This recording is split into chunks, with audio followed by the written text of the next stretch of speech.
Hi friends, പുതിയൊരു വീഡിയോയിലേക്ക് എല്ലാവർക്കും സ്വാഗതം. അപ്പം ഇന്ന് ഞാനൊരു ചെറിയൊരു ടിപ്സുമായിട്ടാണ് വന്നിരിക്കുന്നത്. ദുബായിൽ ജോലി അന്വേഷിക്കുന്ന നഴ്സുമാർക്ക് വേണ്ടിയിട്ടുള്ളതാണ് കേട്ടോ.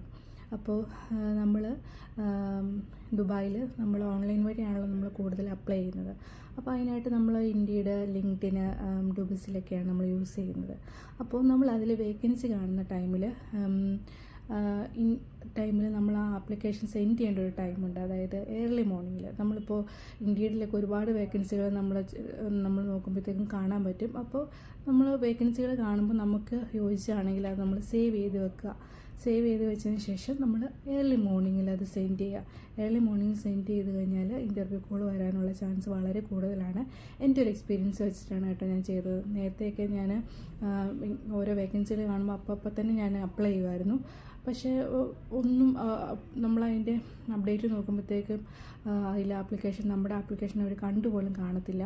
അതുപോലെ തന്നെ നമുക്ക് ഇൻ്റർവ്യൂ കോളൊന്നും വരില്ല. അപ്പോൾ ഞാനിങ്ങനെ ഏർലി മോർണിംഗിൽ ഇങ്ങനെ ചെയ്യാൻ തുടങ്ങിയതിന് ശേഷം എൻ്റെ ആപ്ലിക്കേഷൻ അവർ കാണാൻ തുടങ്ങി. അതുപോലെ തന്നെ എനിക്ക് ഇൻ്റർവ്യൂ കോളും ഒക്കെ കിട്ടിയിട്ടുണ്ട്. അപ്പോൾ എൻ്റെ ഒരു എക്സ്പീരിയൻസ് വെച്ചിട്ട് ഞാൻ പറയണം കേട്ടോ. അതുപോലെ തന്നെ എൻ്റെ ഫ്രണ്ട്സൊക്കെ ഇങ്ങനെ പറയാറുണ്ട്, ഏർലി മോർണിംഗിൽ വേണം നമ്മൾ നമ്മുടെ CV സെൻഡ് ചെയ്യാറുണ്ട്. അതുപോലെ തന്നെ നമ്മൾ മെയിൽ ചെയ്യാറുണ്ടല്ലോ, ഓരോ ഹോസ്പിറ്റലിൻ്റെ ഇമെയിൽ ID വെച്ചിട്ട് നമ്മൾ നമ്മുടെ CV സെൻഡ് ചെയ്യാറുണ്ട്. ഇമെയിൽ ത്രൂ നമ്മൾ സെൻഡ് ചെയ്യാറുണ്ട്. അത് നമ്മൾ ഏർലി മോർണിംഗിൽ ചെയ്യുകയാണെങ്കിൽ നമുക്ക് ഇൻ്റർവ്യൂ കോൾ കിട്ടാനുള്ള ചാൻസ് വളരെ കൂടുതലായിരിക്കും.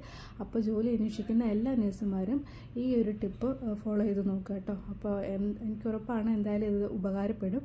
അപ്പോൾ എൻ്റെ ഒരു എക്സ്പീരിയൻസ് ഞാൻ നിങ്ങൾക്ക് വേണ്ടി ഷെയർ ചെയ്തതാണ്. അപ്പോൾ അടുത്തൊരു വീഡിയോ ആയിട്ട് വീണ്ടും കാണാം. ബൈ.